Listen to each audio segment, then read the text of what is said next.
Something has shifted around Keith Urban, and the people closest to him feel it as much as the fans watching from a distance. For decades, he was country music's steady hand, dependable, polished, and quietly resilient. But recently, changes in his behavior and sense of identity have raised questions no one ever expected to ask. Keith Urban isn't spiraling, but he isn't the man the world thought they knew either. The truth behind his transformation in 2025 is far heavier than most imagined.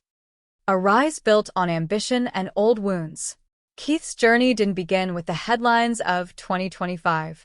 It began in Brisbane, Australia, when his parents handed him a ukulele at age 4. By 5, a Johnny Cash concert carved a vision into his mind. He wanted a life on stage, no matter the cost. He quit school at 15, abandoning a normal life to perform in bars and talent shows. But early rejection left deep scars. At 9 years old, a judge on a talent show dismissed his music as mediocrity. Though he pushed forward, moving to Nashville in 1992, the dream was a nightmare of battered vans and playing for empty rooms. The pressure to prove his worth eventually led him to a dark introduction. Nashville introduced him to cocaine, love, relapse, and the intervention. By the early 2000s, Keith was a rising star, but he was wrestling with a battle he hadn't yet won. Everything shifted in 2005 when he met Nicole Kidman. Their connection was instant, and they married in 2006. For Keith, Nicole was the beginning of a new life, one where he believed he could outrun his past. But addiction doesn't surrender to romance.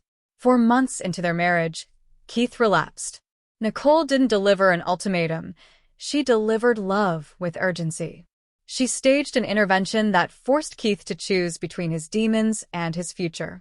He checked into the Betty Ford Center in October 2006, emerging months later with a commitment to total honesty. For nearly 2 decades, sobriety became the organizing principle of his life. The long road to stability. From 2007 to 2024, Keith redefined himself. His music evolved, blending country with rock and electronic influences, while his lyrics grew more personal. He became a household name through television, serving as a thoughtful, supportive mentor on The Voice and American Idol. Fans saw a man who was kind, open, and emotionally present. He understood what it meant to fall apart and rebuild. Yet, stability is rarely permanent. He poured himself into work, tours, a Las Vegas residency, and nonstop output. Some believe he kept moving because stillness had always been dangerous for him. By 2025, the discipline was visible in his physique, but the midlife reckoning was brewing beneath the surface. The unraveling of 2025. By 2025, the foundation began to fracture.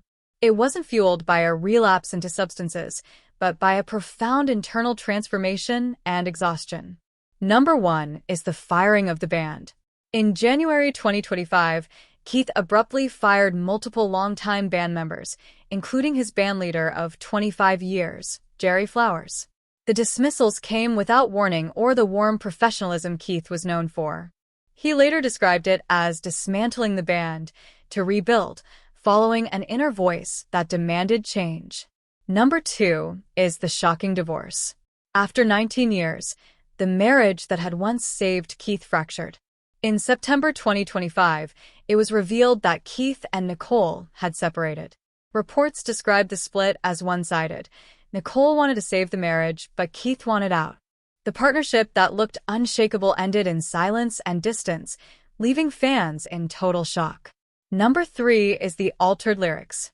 During his High and Alive World Tour, Keith began altering the lyrics to some of his most iconic songs.